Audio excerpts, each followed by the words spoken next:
And thank you for joining us. Masks are coming off across Ontario in less than 2 weeks.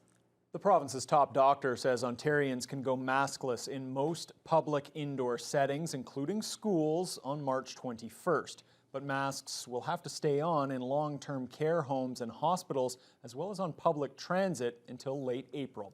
Colin DeMello has the full details.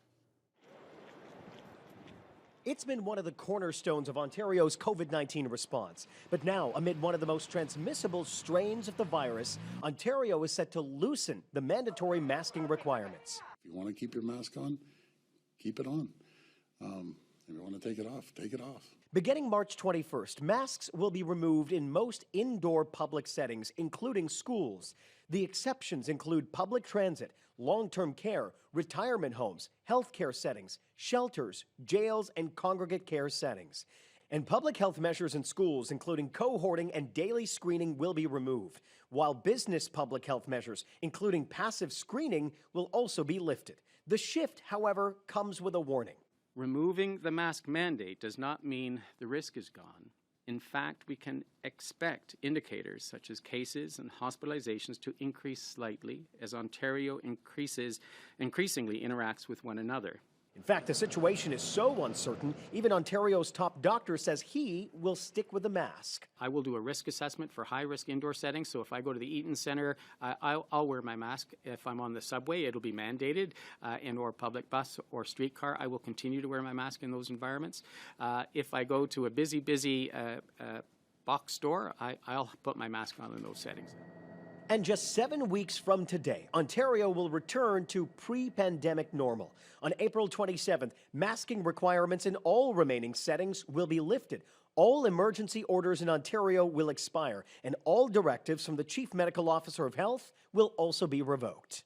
The changes are being met with significant concern over whether Ontario is truly in the right place to lift all of these mandates, especially because the province admits it can no longer accurately track the true number of cases in Ontario. We have seen this government make decisions based on politics instead of public health advice over and over again. Today, Premier Doug Ford was asked whether there was any political pressure to remove the masking mandate. Well, let me be very clear. There's no pressure on Dr. Moore. I follow the advice and the recommendations of the Chief Medical Officer of Ontario. And those masking recommendations could return. Dr. Kieran Moore says if Ontario experiences a resurgence in the fall, face coverings could be an effective way of fighting back. And that was CTV's Colin DeMello. Mayor Bill Morrow still has some doubts about whether this is the right time to remove the mask mandate. Hospitalizations have begun to decline locally and have fallen sharply across the province, but Morrow believes it's still a bit too early to make a move, and he says he won't be shocked if many people continue to wear masks for the time being. I have had conversations with some people that work in the healthcare field that are concerned, that have expressed a concern about that maybe this is a little bit too soon. So there's no unanimity on it, but they're making their decision.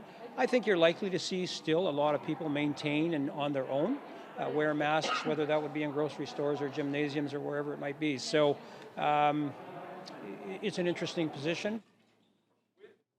Few details have been released following a series of events that started in Thunder Bay and culminated in a massive police operation in the Hercote area yesterday.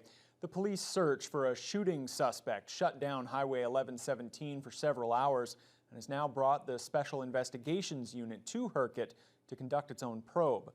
It started around 1 o'clock when Thunder Bay police responded to a shooting on Forest Street that sent one person to hospital with serious injuries. The suspect fled east, and the OPP launched a manhunt in the Hercote area, bringing traffic to a halt for several hours. OPP aircraft were involved, along with the emergency response team. The suspect's vehicle wound up in a snowbank, and area residents heard gunshots in the area. In a release, the SIU says the suspect and officers exchanged gunfire, but no one was hit by any bullets. The suspect was then taken into custody. OPP Chief Superintendent Brian McKillop was only able to provide limited details given the SIU involvement. They're the ones that can communicate in regards to the incident.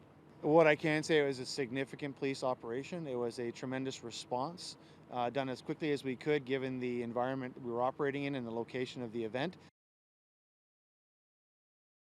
34-year-old Andrew Plummer of Brampton has been charged by Thunder Bay Police with 1 count of attempted murder as well as firearms charges.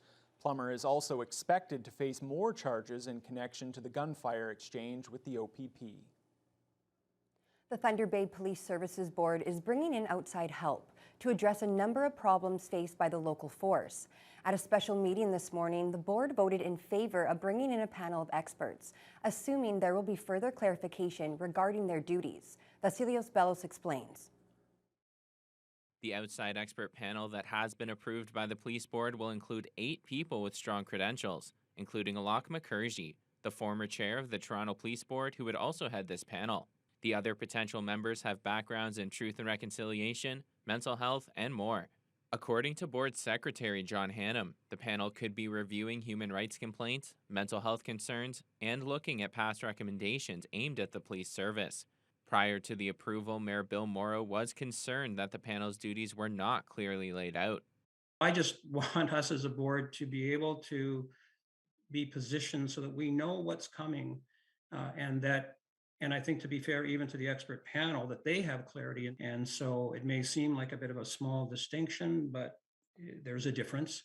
And for me, I would appreciate having some definition on the scope of work. The rest of the board agreed with a plan to make the panel's duties clearer at a future meeting. The process will most likely include a report that would help the public understand what the expert panel would be tasked with. The panel itself has seen interest from many qualified individuals looking to join. Board Chair Kristen Oliver spoke about why she thinks those people are looking to be a part of this. It sort of speaks volumes, certainly in the policing circles in the world of governance and police service boards, through the Indigenous communities, as well as retired police officers and deputy chiefs, I think, are on this as well too, or proposed to be on this. I think that it sort of speaks volumes to the support that this sector is certainly trying to give us. The approval of the expert panel comes after months of turmoil for the Thunder Bay Police Services Board, including complaints to the Human Rights Tribunal of Ontario. It is unsure how long the expert panel will be reviewing Thunder Bay policing or when they will share their findings. Vasilios Bellos, TBT News. Meanwhile, Police Chief Sylvie Hoth has now responded to a pair of reports from outside bodies that call for the deaths of a number of Indigenous people in the city to be reinvestigated. The OIPRD's Broken Trust report originally identified 9 deaths where the local probes were found to be substandard. Those reinvestigations are now complete, and the new report details many flaws and omissions by city police. However, only one conclusion was changed. The 2016 death of a woman near the rail bridge along the McIntyre River was amended from accidental to undetermined. Chief Hoth issued a statement today acknowledging that the families need answers. She believes recent changes to the investigation process will address the deficiencies that were pointed out. The reinvestigation team has also recommended new probes into the deaths of 14 other Indigenous people in the city. That prompted an area MPP to raise his concerns at Queen's Park. We learned that Thunder Bay Police Service failed to properly investigate the deaths of 15 Indigenous peoples. If these were your family members dying without proper investigation, this situation would be intolerable. Will the Premier please explain why this government is failing to act when the Thunder Bay Police Service is treating Indigenous peoples as less than and unworthy of proper police investigations? I couldn't agree more with the member opposite. I am deeply concerned, as are all of us, I'm sure, to hear about the reports. We have been following and will respect the chief coroner and the chief pathology. They have, of course, sent a report to the Attorney General, who is reviewing that right now. But it is absolutely imperative that any investigations that were not done completely and thoroughly need to happen immediately so that those families understand exactly what happened. Mamakwa is now calling on the government to order a commission of inquiry and order OPP oversight to the Thunder Bay Police until that inquiry is complete. The murder trial for 2 men accused of killing Lee Kyoto was wrapped up at the Thunder Bay Courthouse, but it will be some time before a verdict is rendered by the judge. 50-year-old David Huey of Thunder Bay and 30-year-old Musab Saboon of Kitchener are facing first-degree murder and kidnapping charges in the shooting death of Kyoto on Mission Island in February of 2019. Lawyers for the Crown and defense presented their closing arguments today, and the full details can be found on tbnewswatch.com.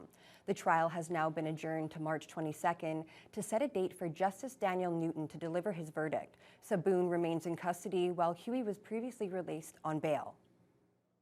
Back to COVID-19 now. The Thunder Bay District Health Unit is reporting another COVID-related death.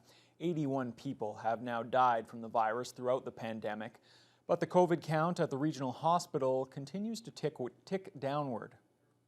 There are now 27 COVID patients being treated at the Regional Health Sciences Centre, one fewer than on Tuesday. But the number of ICU patients has risen from 8 to 9. The overall hospital occupancy rate has dipped below 102%, while ICU occupancy is down to 86%. There are 91 new COVID-19 cases being reported by the Thunder Bay District Health Unit since Monday. There are now 173 active cases across the district. Last week's incidence rate fell to 214 cases per 100,000 people. That's down from 254 cases a week earlier. And 20% of all tests last week came back positive. In the Northwestern Health Unit, there are now 275 active cases, 70 more than there were on Monday. 173 of the cases, 65% of the NWHU's total, come from the Sioux Lookout Health Hub. The health unit's 7-day test positivity rate is now 23.9%. Hundreds of students and staff at Westgate High School held a day of peace today to show solidarity with the people of Ukraine. The event held special meaning for an international student from Ukraine who's currently enrolled at the local school. Kurt Black has the details. Wednesday afternoon saw students at Westgate Collegiate trade in their customary orange and black for the blue and gold of Ukraine, in a day of peace to show their support for all those innocent lives impacted by the ongoing conflict, like grade 12 classmate Daria Buhayova, a Ukrainian international student that has been forced to watch on helplessly from the other side of the world as Russia continues its invasion of her home country where her family still lives. Daria admits the past few weeks have been very difficult, constantly worrying about the well-being of her loved ones, but says the unwavering support she has received from both classmates and teachers has helped her pull through.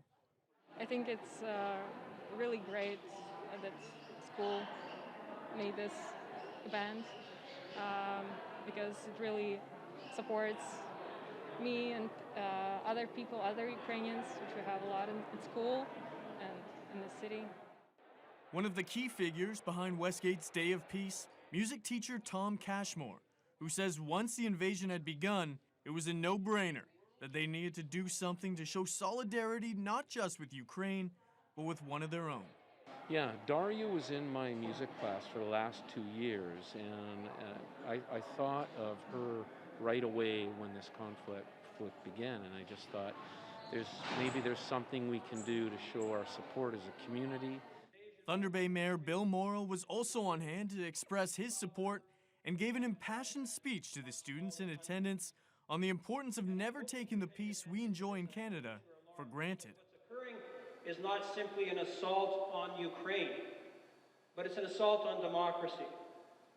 And if it's an assault on democracy, it's an assault on Canada and all other sovereign, foreign, democratic countries in the world. So we're blessed in Canada, and we have been for a very long time, but this is a reminder that democracy is not a guarantee, and that from time to time, we all need to do what we can to ensure its preservation. With no end to the fighting in sight, Daria's message to her fellow Ukrainians back home is one of reassurance and strength.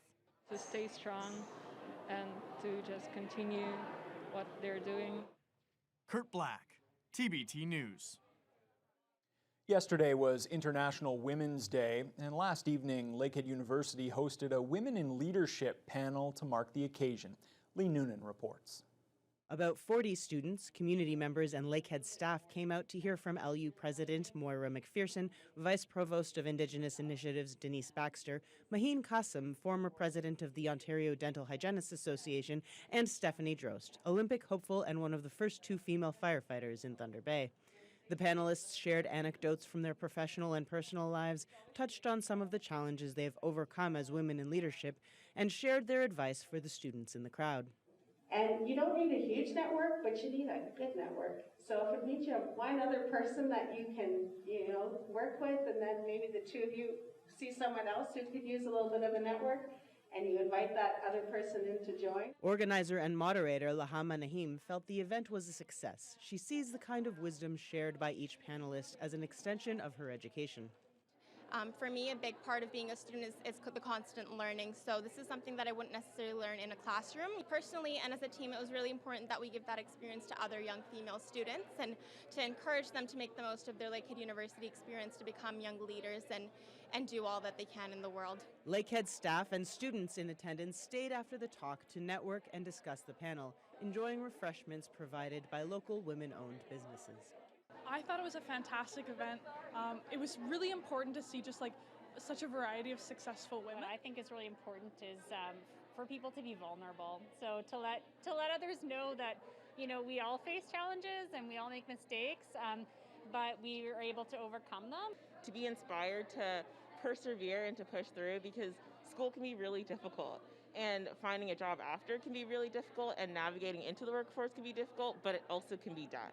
You see, like, just the president, you see her as like the president of the university, but like today when she was kind of like sharing all the experiences and what she has done throughout the life, I think it's just amazing to get that touch of the life of someone, that you have known as like a prestige person, but it's just amazing. The panelists spoke a lot about grit and persistence, about believing in yourself and working through self-doubt. But most of all, they stressed the importance of building relationships and the power of women coming together to support each other. Lee Noonan, TBT News. The Lakehead Transportation Museum Society has unveiled its 5-year development plan for the Pool 6 site. It includes bringing over the James Whalen tugboat and the Via Rail train from the Cam River Heritage Park. The LTMS's goal is to become Canada's premier interactive transportation museum. Officials plan to approach the Waterfront Development Committee with their plan to get the additional property to expand the museum. The next step would be bring in the century-old tugboat to the Pool 6 site and start restoration work. The group also plans to expand its fencing, build a protective cover over the 2 brill trolleys, and develop a bird and animal observatory. LTMS's President Charlie Brown says the plan to move the Via Rail train wouldn't be tackled until 2024. So the next logical thing is the next biggest thing, which is the James Whalen. And then once we establish that and get it finished, then we would certainly turn our sights to the train. So it's a little early for that, but certainly we're interested, let's put it that way. Okay, well, Fiona, very warm yesterday.